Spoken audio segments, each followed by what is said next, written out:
Bienvenue à tous.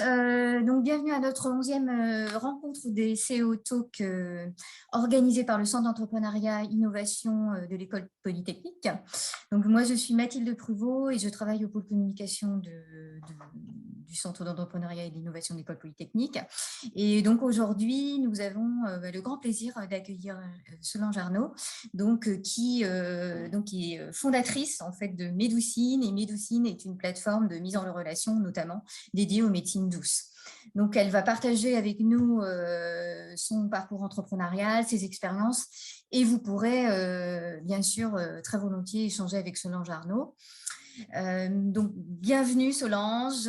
Voilà, nous avons aussi parmi nous Nicolas Bosch, qui est responsable de communication du Centre Entrepreneuriat et Innovation de l'École Polytechnique, à qui donc je laisse la parole. Donc, Nicolas. Beaucoup Mathilde.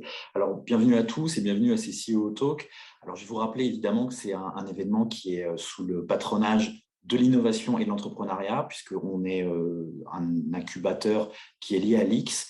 Et le but est finalement de donner de la visibilité à nos startups et aussi d'avoir un dialogue avec des entrepreneurs comme vous, Solange, pour avoir des retours d'expérience et comprendre un petit peu comment, finalement, sur certaines verticales, aujourd'hui, les médecines douces, on a réussi à créer quelque chose en étant un peu pionnier sur des choses, des fois, où peut-être c'était plus difficile que ce qu'on imaginait, comment on a pu créer quelque chose avec de la technologie pour aller plus loin, comment une plateforme est née et comment, justement, ça peut inspirer nos startups et au-delà, puisque c'est un événement qui est ouvert à tous. Je vais vous rappeler quand même qu'on est en direct. Vous pouvez poser vos questions dans le chat. Mathilde va vous expliquer comment on peut interagir avec nous, évidemment, avec Solange. Donc Mathilde, je te laisse expliquer un petit peu la… Oui, alors peut-être que vous avez déjà participé à nos événements. Donc c'est donc sur le petit onglet questions-réponses en bas de votre écran. Vous posez votre question à l'écrit, hein, il n'y a pas du tout d'oralité sur cette rencontre. Et puis voilà, on relayera vos informations. N'hésitez pas aussi à commenter, réagir. Voilà, on relayera aussi vos remarques avec plaisir. Voilà, donc sur le côté technique.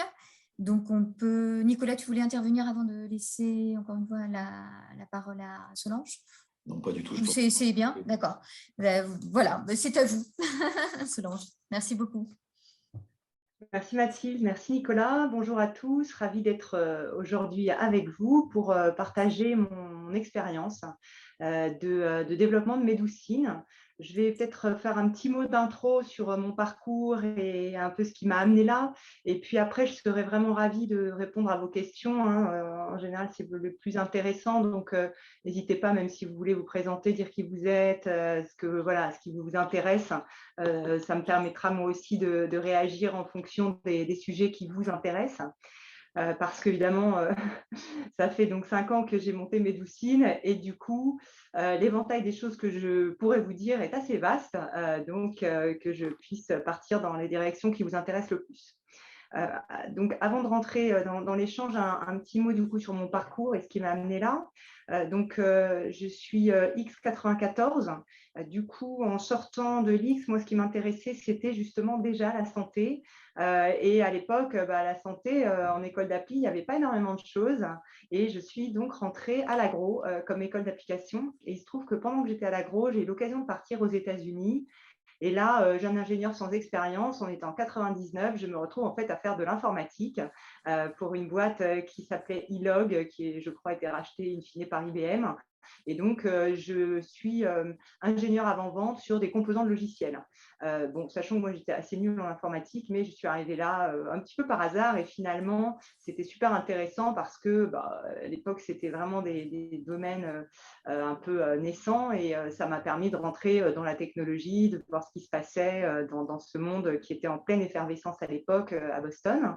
Et quand je suis rentrée, j'ai un ami qui me dit « Ah, Solange, j'ai une idée, on va monter une boîte. Toi qui as fait de l'informatique, tu ne ferais pas de l'Internet. Donc, effectivement, grande époque pour l'Internet. Donc, on se lance dans mon salon à l'époque avec une boîte qui s'appelait Ethnoca et qui était une communauté pour les étudiants. Donc, très bonne idée qu'il avait rapportée des États-Unis. Et là, voilà, un petit peu une sorte de Facebook, mais quelques années auparavant, en vérité. Donc, des échanges entre étudiants, les bons plans, les notes sur les restaurants, etc. Toutes ces choses qui ont vraiment fleuri, mais plusieurs années après. Et en fait, en 2001, si vous êtes étudiant, ça vous paraît loin, mais en 2001, la bulle Internet explose, les financements deviennent difficiles à trouver. L'ami avec qui on avait lancé ça avait fait les choses très bien, on avait levé pas mal d'argent et en même temps, du coup, le contexte était beaucoup moins propice et donc à ce moment-là, en fait, on a du mal à se refinancer, on finit par fermer la boîte et moi, je me dis, mais en fait, moi, ce que je voulais faire, c'était de la santé. Donc là, je rentre dans une boîte de biotech pour faire En fait, j'étais au business développement, mais je faisais la liaison, on va dire, entre le business et la science. Je me retrouve à gérer des projets de recherche pour nos partenaires, des choses comme ça. Et puis, au bout de 2 ans, j'étais dans une boîte qui s'appelle Ebrigenix. Je ne voyais pas trop où allait la boîte. Du coup, je me suis dit, oulala, je ne sais pas très bien comment moi je peux me développer dans ce monde des biotech qui était vraiment balbutiant en France à l'époque et moi étant très jeune en fait. Et du coup, je regarde de nouveau à l'extérieur, biotech, pharma, etc. Et je me retrouve à bosser chez Abbott, donc un gros labo américain qui m'embauche un peu comme les petites mains du patron Europe. Du coup, un poste très intéressant qui me permet vraiment de rentrer un peu sur tout un tas de sujets et avec un côté entrepreneurial finalement qui, moi, me plaisait. Puisque finalement, j'avais bossé que dans des petites boîtes jusque-là. Et donc, avec en plus le siège Europe qui venait de s'installer à Paris, rapatrié de Chicago. Voilà. Donc, de fil en aiguille, je passe 10 ans en fait chez Abbott. Et là, je découvre, on en reparlera sur ce qui m'a amené à Médoucine, mais je découvre vraiment la santé, les médecins, la maladie chronique, etc. Donc, assez passionnant. Et puis, au bout de 10 ans, j'avais vraiment fait le tour de ce qu'ils pouvaient me proposer et j'avais envie de nouveau d'entrepreneuriat. Donc, je me suis associée avec des gens qui avaient inventé une machine pour faire de la recherche en biologie. Donc, retour un petit peu à la case départ. Et en fait, ça n'a pas du tout fait. Voilà, donc ça, c'est les aléas de l'entrepreneuriat. Pas les bons associés, pas le bon marché, pas le bon stade de maturité, en tout cas pour moi, de cette technologie. Et donc, au bout d'une petite année, je les quitte. Et là, je fais ce qu'on m'avait recommandé de faire et que je vous recommande à tous si vous êtes tentés par l'aventure, c'est vraiment de prendre le temps, en fait. Alors, parfois, on peut lancer une boîte quand on est encore étudiant et finalement, bon, c'est cool aussi. Parfois, ça marche, parfois, ça ne marche pas. C'est toujours une super apprentissage. En tout cas, là, du coup, moi, j'ai vraiment pris le temps de me dire ce que j'avais envie de faire. Et là, a émergé l'idée de Médoucine. Voilà. Alors, donc, Médoucine est née avec l'idée de permettre au public de se repérer dans le vaste monde des médecines douces. Donc, c'est tout un programme, je pense qu'on pourra en parler plus en détail. Quoi qu'il en soit, mon idée, c'était vraiment au départ de faire une marketplace, de prendre des praticiens, de les mettre en relation avec le public et d'avoir un mode de sélection à minima et puis ensuite de jouer le jeu de la marketplace, puisque finalement, quand on a des avis, on voit bien que c'est ce qui fonctionne aujourd'hui, ça remplace le bouche à oreille et ça permet de se dire, ah bah oui, cette personne prend un vrai service. Voilà, donc je suis partie là-dessus. Et comment j'ai eu cette idée? Eh bien, parce que du coup, je connaissais quand même très bien le monde de la santé, de la e-santé aussi, parce que c'est toujours resté une passion personnelle. Et puis, il se trouve que c'était mon dernier job aussi chez Abbott, qui était devenu AbbVie entre-temps. Et donc, j'avais fait 2 constats en travaillant notamment sur des maladies graves et chroniques. C'est la complémentarité de ces médecines douces pour des gens, typiquement, là, moi je travaillais sur le VIH ou la maladie de Crohn, qui prennent leurs médicaments, qui doivent prendre leurs médicaments, qui ont un suivi médical et qui ont besoin, en parallèle de ça, en plus de ça, de prendre soin d'eux, en fait. Voilà. Et puis, donc, il y avait ce côté complémentarité. Et puis, il y avait le côté orientation parce que, vous l'avez peut-être constaté, si vous avez cherché un médecin, c'est jamais facile, en fait, de trouver les bons spécialistes. Et donc, ce qu'on constate quand on travaille sur ce type de maladie, c'est qu'il y a des retards de diagnostic assez terrible dans les maladies inflammatoires chroniques en tout cas. Et un jour, je me dis, je réfléchissais à d'autres idées sur la prévention, etc. Et je me dis, mais en fait, ces médecines douces, elles peuvent apporter vraiment un plus en matière de bien-être, de prévention.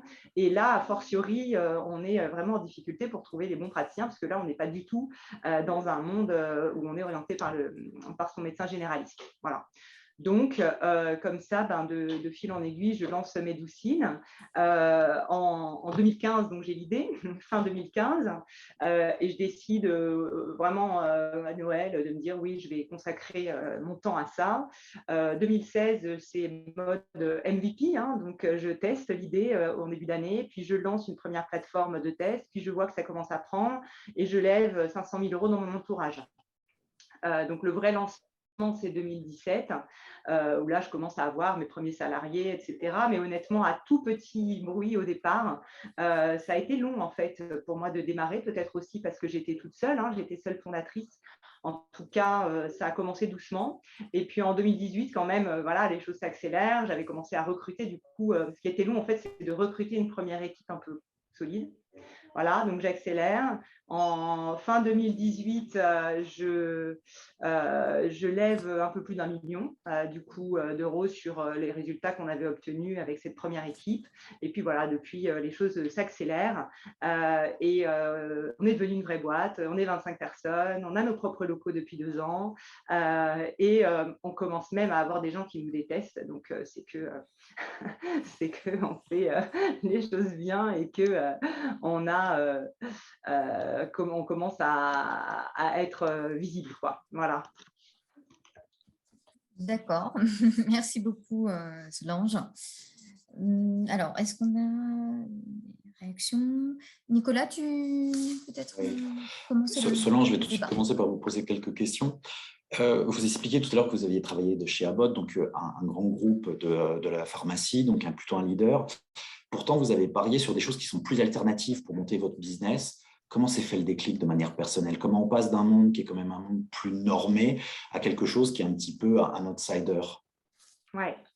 Alors, c'est une évolution qui se fait sur long cycle, on va dire. D'abord, c'est vrai que moi, je suis rentrée, vous l'avez compris, par la science dure, quoi, hein. Moi, j'ai fait des maths parce qu'en fait, les maths, c'est bien. Quand c'est juste, c'est juste. Quand c'est pas bon, on le sait. Enfin, voilà, on sait très bien. On peut avoir plus de certitude, on va dire. Après, je fais de la biologie, ça a commencé à se complexifier parce que la bio, on voit bien que ça marche pas tout le temps, etc.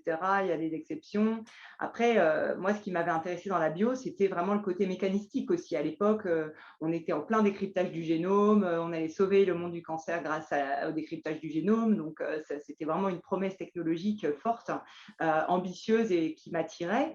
Puis finalement, on a vu que c'était plus compliqué que ça parce que bon, il y a le génome, mais il y a qu'est-ce qui est exprimé, qu'est-ce qui n'est pas exprimé. Finalement, ça fait des protéines, est-ce qu'elles interagissent, où sont les pathways, etc. Donc voilà. Donc, je suis rentrée en fait dans cette complexité avec Eurigenix et qui justement détectait les interactions entre protéines. Et puis après, c'est vrai, quand je suis rentrée dans la pharma, ce que j'ai vu, bon, déjà, j'ai découvert complètement le monde du médicament, hein. Moi, en plus, je suis pas très, j'ai plutôt en bonne santé, pas dans une famille très accro aux médicaments, donc j'y connaissais rien du tout. Et ce que j'ai découvert, c'est en fait un monde de plus en plus complexe, quoi. Vous voyez, où bon, il y a une grande complexité évidemment dans les maths, hein. Il y a plein de choses passionnantes aussi dans ce monde-là, mais c'est vrai que voilà, quand on commence à toucher à la maladie chronique, on voit bien qu'on n'est plus dans le mécanique, en fait.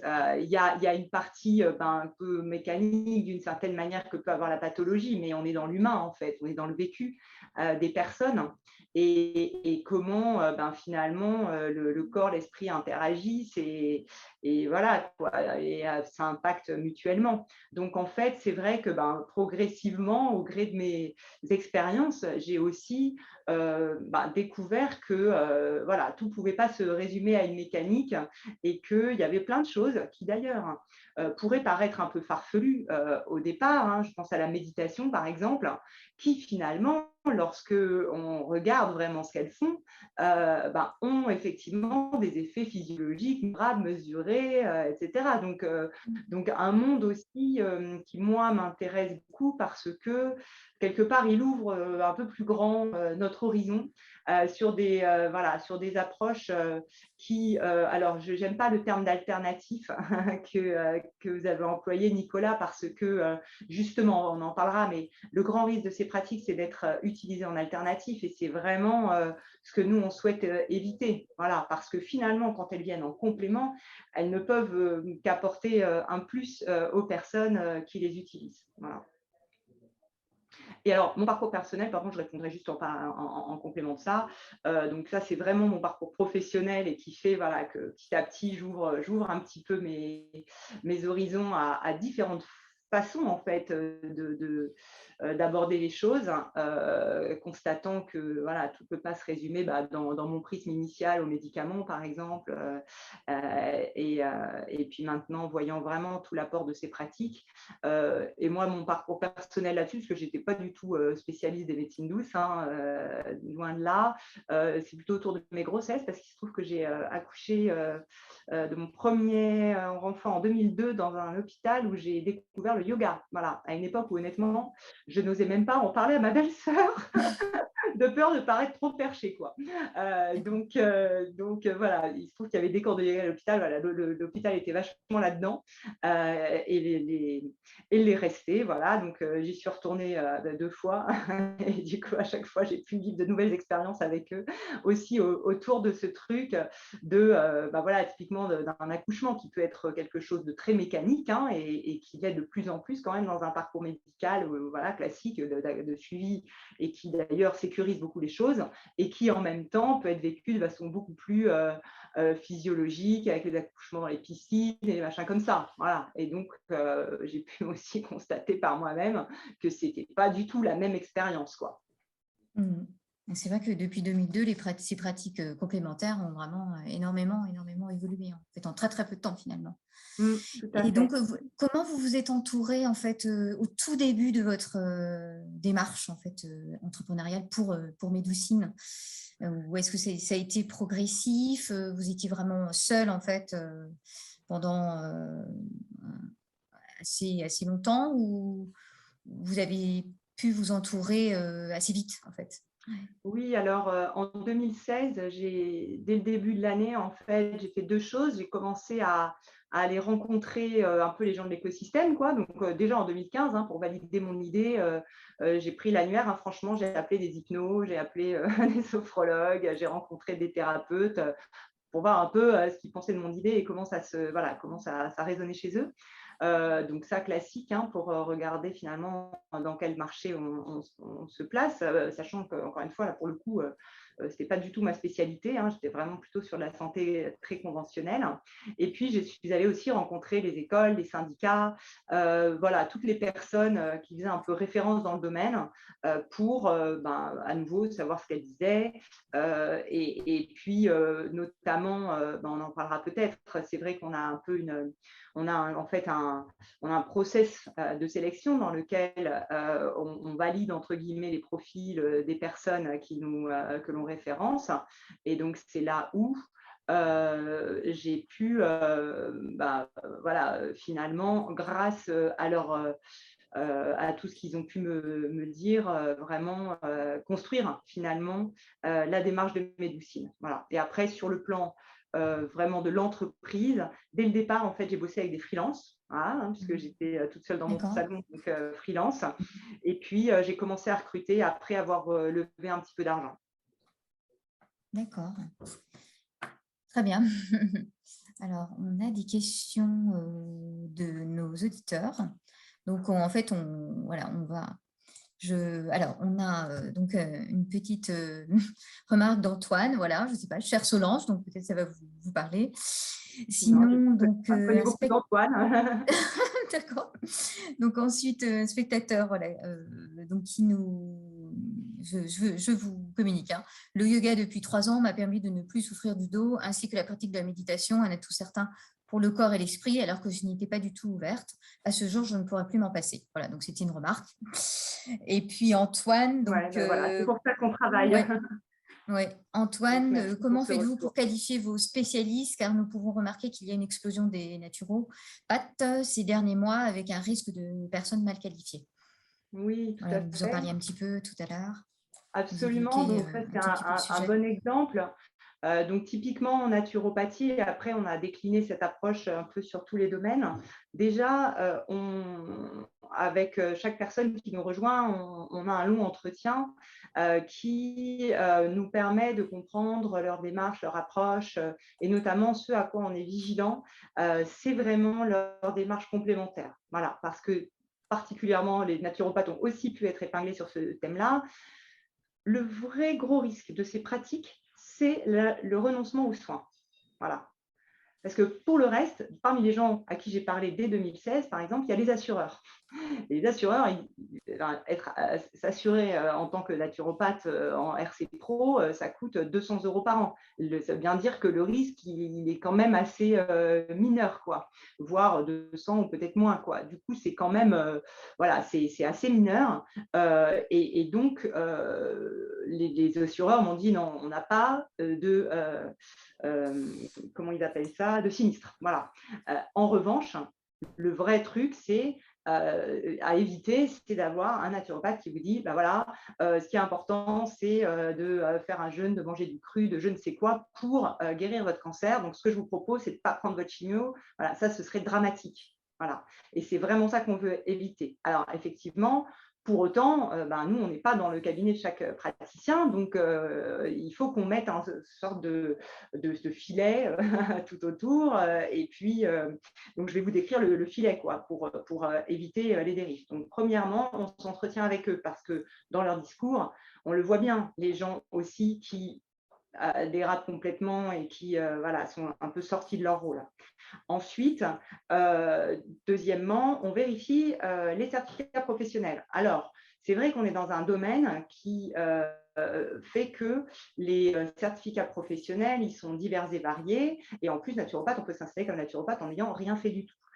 Mais nous, ce qu'on vérifie, typiquement pour un naturopathe, c'est qu'il ait fait au moins 1200 heures de formation, que ce soit une formation en présentiel. Et donc ça, c'est, on va dire, les standards de l'OMNES, de la FENA, qui sont les fédérations qui ont pignon sur rue dans ce domaine. Donc, on s'assure qu'il y a un minimum de formation, sachant que typiquement, dans ces formations, on les alerte et on les instruit sur le rôle qu'ils doivent tenir dans un parcours de soins et de santé. Et donc, vraiment, travailler sur la santé, le bien-être et à aucun moment prétendre guérir une maladie, diagnostiquer, etc. Voilà, c'est ça le truc, quoi.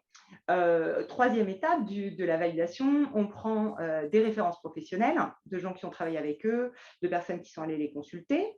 Et puis, on a aussi tout un truc administratif, casier judiciaire, RC Pro, etc., assurance. Puis, la personne, du coup, à ce moment-là, arrive en ligne. Et lorsqu'elle est en ligne, c'est là où le côté plateforme en fait, joue aussi son rôle. On a recueilli sur Médoucine plus de 100 000 avis. D'accord. Donc, plus de 100 000 avis de personnes qui ont réservé via Médoucine et nous ont fait un retour positif ou négatif sur leur consultation. Et donc ça, c'est un mécanisme de vigilance qui est hyper puissant aussi parce que si à un moment, quelqu'un tient régulièrement un mauvais discours, il y a forcément une des personnes qui va le consulter qui va s'en apercevoir. Et donc, on aura le retour. Voilà. Donc ça, c'est quelque chose qui est puissant de nos jours, hein, on le sait, l'intelligence collective. Et voilà, on s'appuie aussi là-dessus pour rétablir les choses lorsque c'est nécessaire, lorsqu'on a des alertes, etc.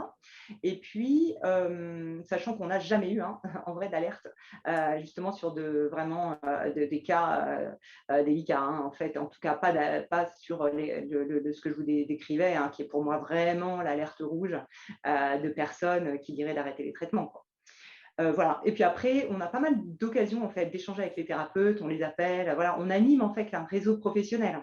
Et du coup, ça donne aussi pas mal d'occasions d'échanger avec eux et donc de voir aussi quel est leur discours et d'être attentif aux signaux éventuellement d'alerte. Voilà. Donc, c'est un système qualité complet. Comme tout système qualité, on l'améliore en permanence. Et voilà, pour l'instant, il fait le job. Et effectivement, dans un monde où il y a un peu une explosion de professionnels qui peuvent s'installer, encore une fois, avec zéro formation, quoi, en fait. Parce que, Absolument. hormis l'ostéopathie et la chiropraxie, et puis évidemment les psychologues, les diététiciens, tous voilà, les pratiques entre guillemets médecine douce. Et je dirais un mot sur ce terme de médecine douce aussi, parce que c'est aussi peut-être ça qui frotte, on va dire. N'importe qui peut s'installer n'importe quoi en fait, avec zéro formation. Justement, Solange, on a vu que les retours qualitatifs étaient très importants dans votre plateforme. Ça vous permettait vraiment d'avoir des retours sur les praticiens. On a vu aussi dans nos commentaires qu'il y avait des gens pour qui ces médecines douces ou ces choses alternatives, entre guillemets, étaient très importantes et devenaient vraiment presque un mode de vie et leur apportaient énormément. Est-ce que tous ces retours-là, ça a permis à un moment de vous développer autrement? Ça a été des tendances qui vous ont permis de vous repositionner sur le marché du bien-être qui a beaucoup évolué depuis 2000. Oui, effectivement, on voit, en fait, c'est effectivement ce que vous dites, quoi. C'est que c'est vraiment un mode de vie au-delà d'une approche. Et donc, c'est là où c'est important de bien comprendre, et c'est avec ce terme de médecine douce et pas un bon terme. On l'utilise parce que c'est celui que les gens connaissent. Donc, malheureusement, on est obligé d'utiliser quelque chose qui est reconnu par le public et en même temps, ça n'est pas de la médecine. Voilà, donc c'est vraiment là-dessus que j'insiste parce que c'est là que peut faire la confusion. On pourrait dire des pratiques complémentaires, des choses comme ça.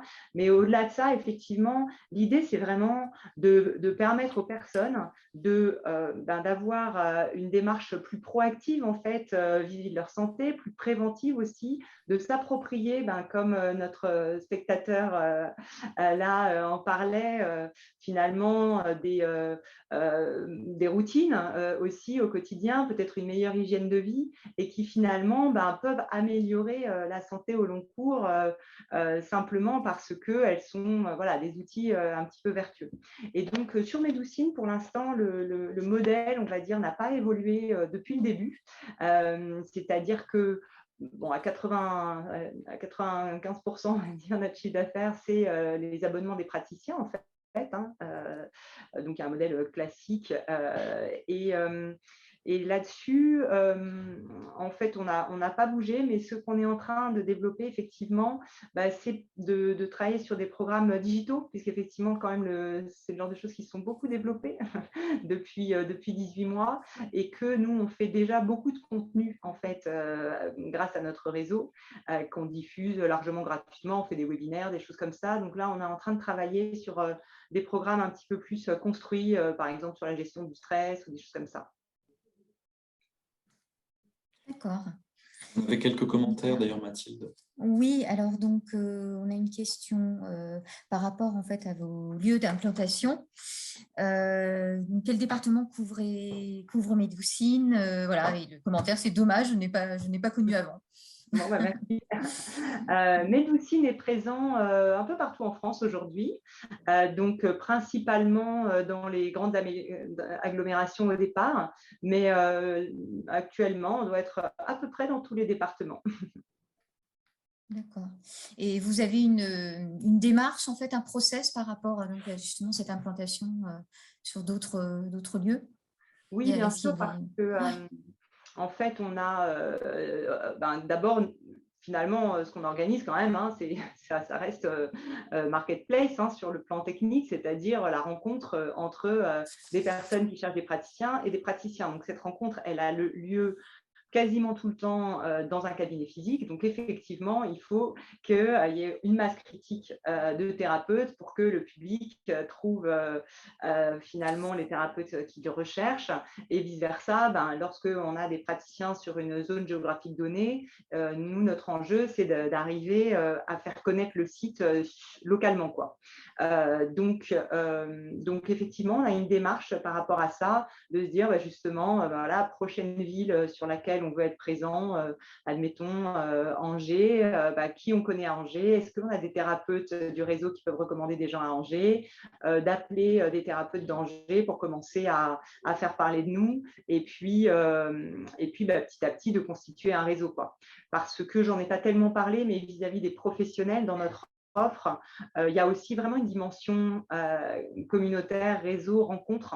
Donc, c'est chouette aussi de pouvoir avoir cette masse critique qui permet aux personnes de se retrouver localement, quoi, parce qu'on est convaincu que ça fait partie de la qualité en fait de l'accompagnement qu'ils peuvent proposer que d'être justement nourris au sein d'un réseau avec d'autres professionnels avec qui échanger, quoi.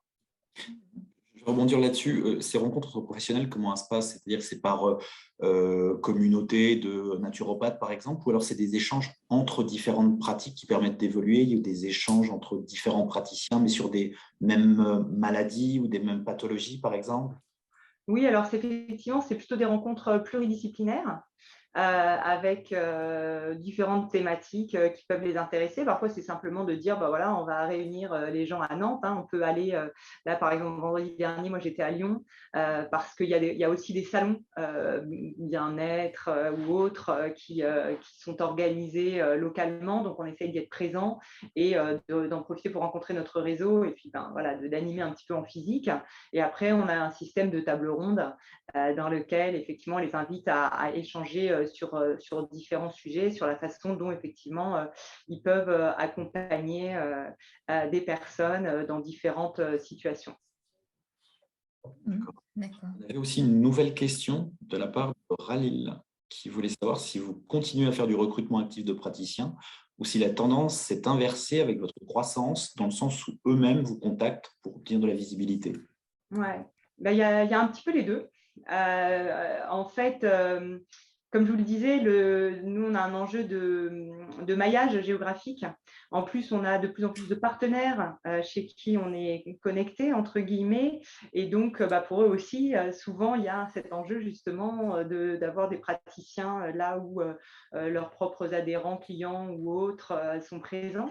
Et du coup, le truc, c'est que les personnes qui viennent vers nous pour rejoindre le réseau, souvent, c'est dans des centres où on est déjà implanté. Donc, on a effectivement un flux entrant de demandes que l'on traite et sur lequel voilà, on s'assure de l'éligibilité des personnes, etc. Mais on a aussi, après, nous, des appels proactifs plutôt sur les zones de nouveau développement, entre guillemets, quoi.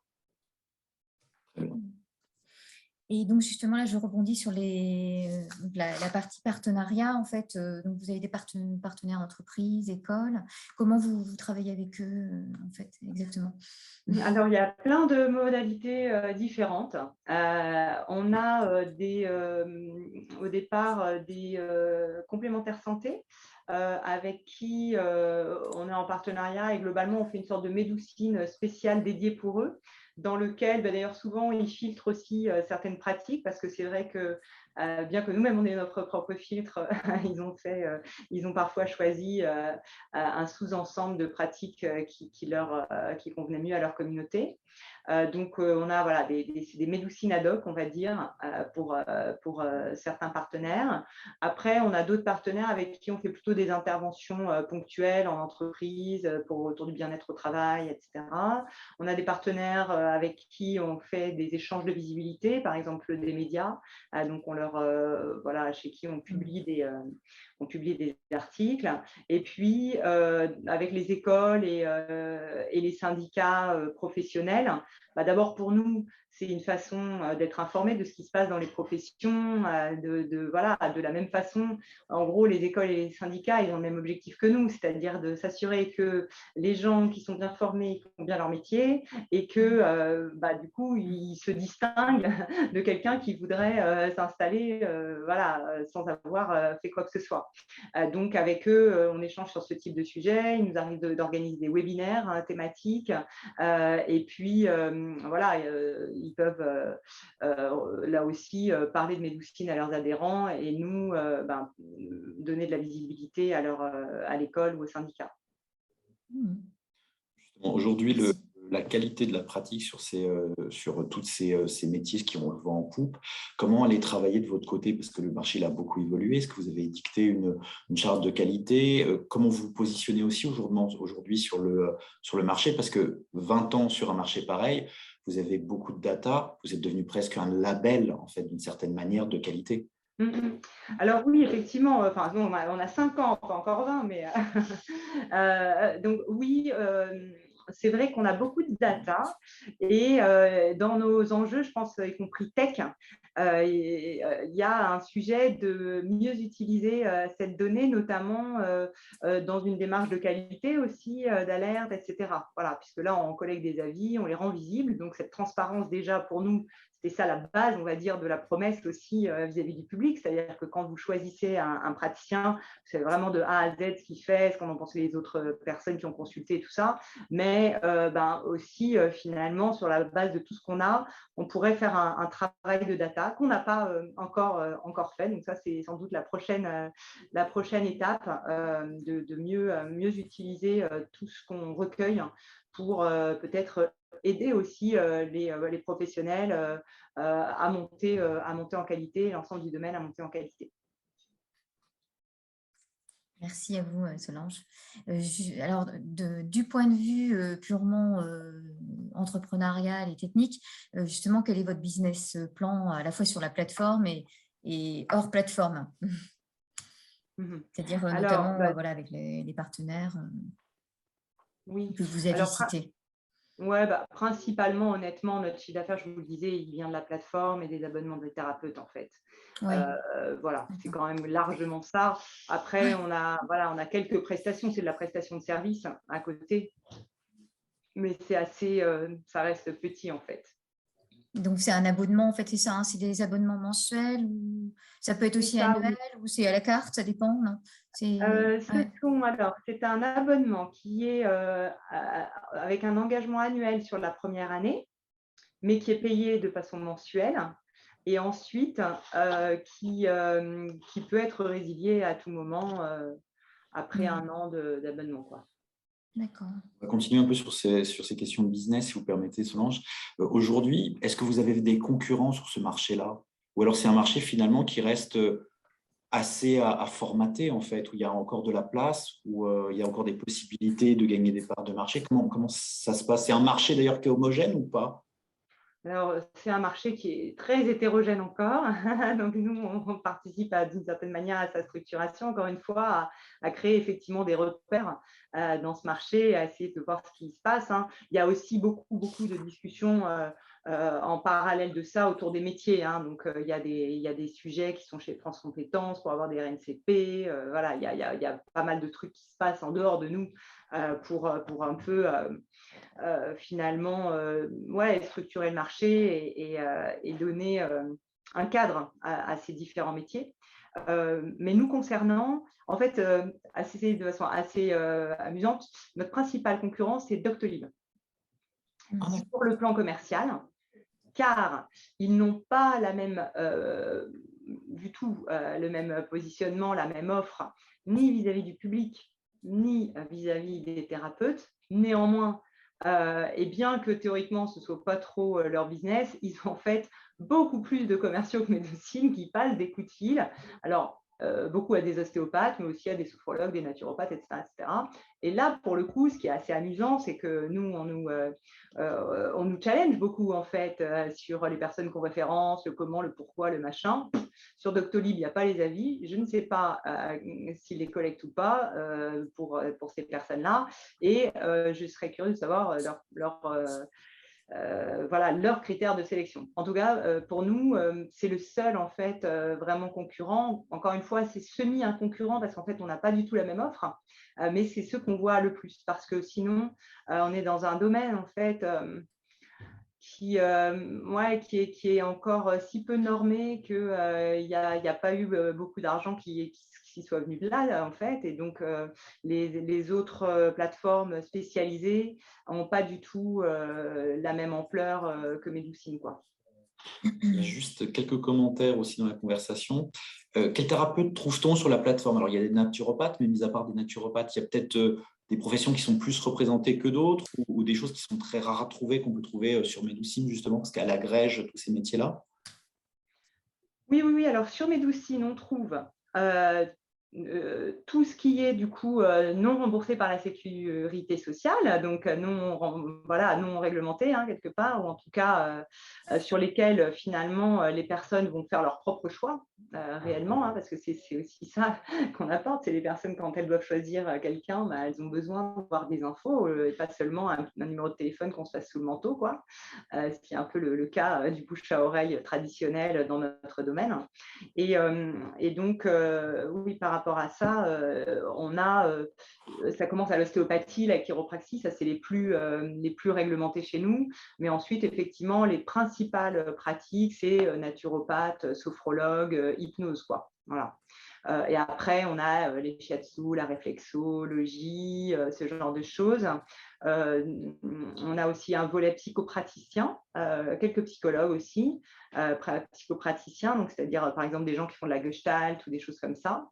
Et après, c'est vrai que ces praticiens-là, nous, on les référence parce qu'ils ont un diplôme en naturopathie, en sophrologie, en tout ce qu'on veut. Puis parfois, ils font d'autres pratiques qu'on ne référence pas, mais donc ils sont susceptibles de parler sur leur fiche, quoi. Justement, sur cette représentation aussi, je vais aller plutôt sur de la géographie. Il y a des challenges pour Medoucip d'être présent sur certaines zones, par exemple, où vous êtes moins absent, ou alors c'est tout simplement très intéressant d'être plus présent au nord qu'au sud. Il y a une géographie des médecines d'os. Alors ça, franchement, on est encore trop petit pour le savoir. Donc nous, on peut progresser encore dans plein d'endroits, quoi. Okay. Vous avez pensé à l'international? Enfin, Ouais, éventuellement, alors tout en restant même en Europe, hein, bien sûr. Mais oui, tout en sachant que c'est vrai que les réglementations ne sont pas les mêmes sur certaines professions. Peut-être absolument. Oui. Comment? Peut-être le marché francophone, voyant que c'est un site en français avec le Suisse. Oui, c'est vrai que le marché francophone, et spécialement la Belgique ou la Suisse, qui sont nos voisins et qui sont assez friands de ces pratiques, sont une extension assez naturelle pour nous. Dans l'immédiat, on n'est pas parti sur cette piste-là parce qu'en fait, on a encore beaucoup à faire, comme je vous le disais, sur déjà le maillage national. Donc voilà, l'idée plutôt, c'est de consolider nos bases, on va dire, en France. Mais effectivement, c'est tout à fait une piste de développement que de partir à l'international, d'abord en français et puis effectivement sur d'autres pays, quoi. Je pense par exemple à l'Allemagne qui est réputée être assez développée sur ces pratiques-là, quoi. Alors, merci Solange. On a une autre question par rapport donc à l'offre praticien. Doctolib pratique plusieurs offres alors professionnelles, offre de base plus une offre en option, comme par exemple le module visio, conférence par exemple. Est-ce votre cas également ou est-ce que c'est en projet sur Oui, on a en fait deux offres, mais dont l'une est beaucoup plus développée, voilà, qui est notre offre basique, entre guillemets. Encore une fois, au-delà de la visibilité qu'on apporte sur la plateforme, de ce côté label que vous mentionniez tout à l'heure, Nicolas, on est aussi, nous, un réseau professionnel. Donc, dans le cadre d'un réseau professionnel, en général, il y a une seule offre, tout le monde a un petit peu la même. Mais là, on a une option qui est d'avoir ou pas une vidéo professionnelle, parce que c'est un mode de communication, bon, comme vous le savez, qui est quand même extrêmement puissant et de plus en plus répandu. Donc, c'est vrai que c'est une bonne façon aussi pour les thérapeutes d'expliquer ce qu'ils font et de montrer aussi parfois quelques exercices ou des choses comme ça. Du coup, on a une offre vidéo. Et sinon, on n'a pas tellement on n'a pas du tout d'autres strates, on va dire, d'offres, mais c'est tout à fait aussi des choses sur lesquelles on travaille pour pouvoir apporter plus de services en fait aux thérapeutes. On va peut-être aller aussi du côté de votre aventure entrepreneuriale. Vous expliquiez que ça a été quand même quelque chose au long cours, qu'il y a un moment, effectivement, il y a une importance de la première équipe, il y a des steps à monter. Et dans ces adjuvants, dans cette aventure, j'imagine qu'il y a eu la levée de fonds. Comment on réussit une levée de fonds? Vous, c'est quoi votre retour sur vos levées de fonds? À quel moment c'est nécessaire ou pas? Parce que c'est aussi un risque, une levée de fonds. Ouais. Alors là, c'est un gros sujet, c'est hyper drôle parce que on a passé 2 ans à Station F. J'ai pas parlé de ça aussi, c'est vrai, dans les premières personnes qui nous ont accompagnés au départ, il y avait des gens comme vous qui nous ont accompagnés. Donc, on a notamment été à Station F 2 ans. Et tous les mois, on se réunissait avec on va dire, un groupe de CEO d'autres boîtes qui étaient un peu nos voisins, quoi.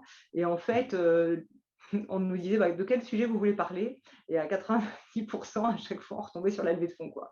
Donc, et dans tous les environnements où j'ai pu échanger avec des entrepreneurs, une fois sur deux, la conversation roule là-dessus. Donc, c'est vrai que c'est très, très, très, très présent dans l'entrepreneuriat, évidemment.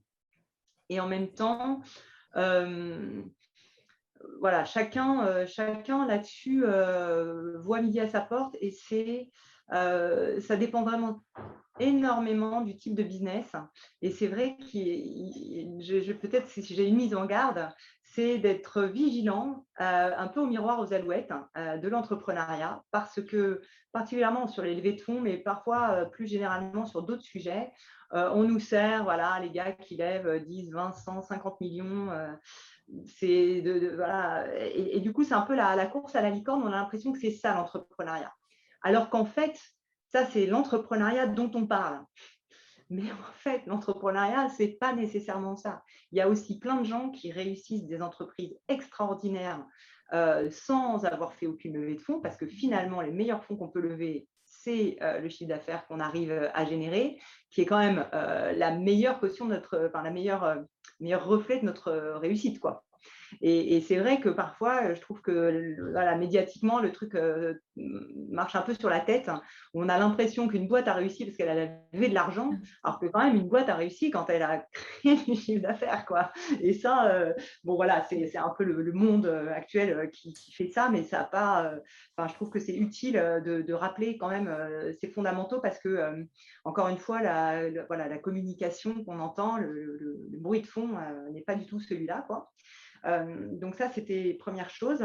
Et puis du coup, donc, pour parler de mon expérience personnelle, c'est vrai que moi, j'ai eu la chance, quand j'ai monté Medoucine, assez vite d'avoir quelques tout petits résultats. Donc là, j'ai bien vu que ça n'intéressait pas du tout les fonds. C'était trop tôt, trop jeune, trop je ne sais pas quoi. Il n'y avait pas encore assez de métriques. Il fallait montrer de l'attraction. Voilà. Et puis, dans le même temps, j'ai un copain qui avait lui-même monté une boîte qui m'a dit « Oh, mais tu as plein de gens autour de toi, là, va faire un tour de BA, ça va bien se passer. » Et c'est vrai que bon, voilà, c'est l'avantage d'avoir Félix et d'avoir 40 ans, c'est que dans son entourage, en général, on commence à avoir pas mal de gens qui ont des bons postes et qui commencent à avoir mis un peu d'argent de côté, et qui sont ravis en fait d'investir dans une boîte dans laquelle ils croient. Et en l'occurrence, moi, ça a été assez extraordinaire parce qu'effectivement, avec mes quelques premiers chiffres, j'ai pu convaincre tout un groupe de gens qui chacun n'ont pas mis énormément d'argent, mais qui m'ont permis en groupe d'avoir un peu plus de 500 000 euros. Donc, c'était déjà une très belle levée de seed, de pré-seed. Voilà. Et donc, c'est vrai que c'est des moments hyper stressants. En plus, c'est réputé finalement prendre de l'énergie. Vous détournez de votre business. Donc, à nouveau, moi, je suis très méfiante par rapport à ça, parce que je me dis toujours, ma meilleure place, elle est plutôt sur développer l'entreprise qu'aller chercher des fonds. Et en même temps, il faut des fonds pour développer l'entreprise. Enfin, voilà, c'est vrai que c'est tout un truc. En tout cas, dans les bons conseils que j'ai pu recevoir, moi, ce qui a marché pour moi, c'est d'avoir un bon réseau. Voilà, donc n'hésitez pas à le solliciter si c'est votre cas. Et puis ensuite, vis-à-vis des fonds, que du coup je connais moins parce que moi, je n'ai toujours pas levé avec des fonds, mais c'est d'être en contact régulier, c'est de les tenir au courant de vos infos, voilà, finalement, même surtout quand vous ne levez pas de fonds, de tenir les gens informés pour qu'ils sachent que vous existez et que le jour où vous vous mettez vraiment en levée de fonds, ils sachent que vous êtes là et que ce ne soit pas le début d'un dialogue, quoi. Parce que, tous ceux qui ont levé des fonds le savent mieux que moi, c'est que, en fait, les fonds, et on fait des analyses hyper rationnelles et tout ça, mais en fait, ils investissent dans des personnes. Donc, c'est à nouveau, c'est ça qui est, voilà, petit parallèle médecine douce, quoi. Hein. On peut dire médecine conventionnelle, c'est démontré, c'est je sais pas quoi. Donc, on va faire des tableaux Excel, on va montrer que le business, il fait ci, il fait ça, c'est démontré. Sauf que, typiquement, là, on est dans un truc où, en fait, ça reste hyper risqué. On ne sait pas ce que vont devenir les entreprises. Et ce qu'elles vont devenir, ça dépend de la personne, hein, de l'humain qui est dans le fondateur et dans son équipe. Donc, c'est finalement là-dessus que les fonds investissent. Et du coup, c'est des rencontres aussi, voilà, c'est des liens que vous allez pouvoir tisser. Et dans les bonnes recos que j'ai pu entendre, c'est du coup être sûr que vous êtes en phase avec les gens auprès de qui vous levez de l'argent, quoi. Voilà. Et donc, alors, si on élargit au-delà en fait des conseils en termes de relations investisseurs, quels conseils vous donneriez à un start-upper, porteur de projet en fait, qui souhaite se lancer dans l'aventure entrepreneuriale globalement par rapport à votre vécu? Alors, bon, je peux partager là aussi ce que j'essaie de faire moi, ce qui m'a plutôt servi. Alors, ce que j'essaye de développer, typiquement, alors c'est peut-être mon prisme médoucine, mais j'essaye de travailler plus sur mes ressentis, sur mes intuitions, parce que le mental est important, et puis surtout quand on a fait l'X ou n'importe quelle école d'ingé ou etc. Voilà, le rationnel, il est là, quoi, il est ancré, vous allez l'avoir. En revanche, comme on doit prendre en permanence des décisions dans un cadre d'incertitude fort, finalement, ce qui est important, c'est d'être aligné avec qui on est, de faire des choses dans lesquelles on croit, de les faire dans la façon dont on est confortable de les faire. Donc, pas essayer trop de rentrer dans des cases ou de se forcer à faire des choses parce qu'on nous dit que c'est comme ça qu'il faut le faire. Parce qu'en fait, il y a beaucoup de donneurs de leçons, des gens qui vont vous dire il faut faire ci, il faut faire ça. Et en même temps, c'est vous qui êtes le mieux placé pour savoir qu'est-ce qu'il faut faire à un moment donné, quoi. Et en fait, il n'y a pas de leçon générale, il n'y a rien qui marche de façon générique, sinon, ça se saurait, quoi. Ce serait trop facile, tout le monde montrait une boîte et réussirait. Ce qui marche, c'est à tout moment d'être en phase avec ses clients, de comprendre ce dont ils ont besoin, et de vous adapter en faisant ce que vous trouvez bon. C'est bien d'écouter plein de gens, et à la fin, c'est bien de vous écouter vous pour vous dire, OK, moi, je pense que ici et maintenant, c'est ça qui est le mieux pour la boîte. Voilà. Et donc, ça, c'est pour vous. Et puis après, évidemment, en fait, ce qui fait tourner une boîte, c'est les équipes, quoi. Hein. Donc, je peux que recommander d'être, comme dans tout business d'ailleurs, hein, mais particulièrement dans les petites boîtes, parce que chaque personne compte, c'est d'être bien entouré, quoi. Et là aussi, c'est pas toujours évident parce que on peut avoir des états d'âme ou se dire mais il est super sympa, ouais, mais en fait il est super sympa, mais c'est pas la bonne personne au bon moment. Et en même temps, voilà, c'est aussi des histoires de rencontres qui construisent une boîte, quoi. C'est un beau témoignage. On a justement un retour, un commentaire. Bravo Solange pour ce que vous avez entrepris et pour ce que vous dites. L'intuition, effectivement, un très bon guide. Voilà. À mettre en parallèle toujours des faits, mais bon, face à l'audience ici, je me dis que… Nicolas, est-ce qu'on a encore en fait 5 minutes 5 minutes, et puis l'auditoire, si vous avez des questions également, c'est possible, c'est maintenant. On n'a plus de questions, on va peut-être pouvoir, en vous remerciant sur tout retour d'expérience qui était très, très, très riche. On a compris que les médecines douces, ce n'est pas exactement la bonne sémantique, mais en tout cas, c'est quelque chose qu'elle vend en poupe et qu'il y a des nouveaux développements à venir. On vous remercie tous de nous avoir suivis, de toutes vos questions qui étaient très, très intéressantes. Mathilde, tu peux peut-être rappeler Oui, c'était pour rappeler en fait que donc il y aura vraiment un replay donc, que vous sera envoyé pour les personnes qui se sont inscrites, et puis ce sera également diffusé dans quelques jours sur donc notre réseau LinkedIn. Et puis, si vous souhaitez également recevoir toute notre actualité, vous pouvez tout à fait en fait, vous inscrire sur notre site polytechnique-entrepreneurship.fr. Et puis, donc notre prochain CEO Talk aura lieu au mois de janvier. Donc, il n'y a pas de session en décembre, mais ce sera en janvier, courant janvier. Voilà. Vous serez informé de la date sur nos réseaux et puis on vous enverra également une information en direct par mail. Voilà. Donc, merci beaucoup. Merci Solange, merci Nicolas. Et puis, on sera ravis de vous retrouver au mois de janvier pour une autre thématique. Avec plaisir. Merci à tous. Merci Mathilde, merci Nicolas pour cette invitation et puis à une prochaine. Au revoir. Au revoir. Au revoir.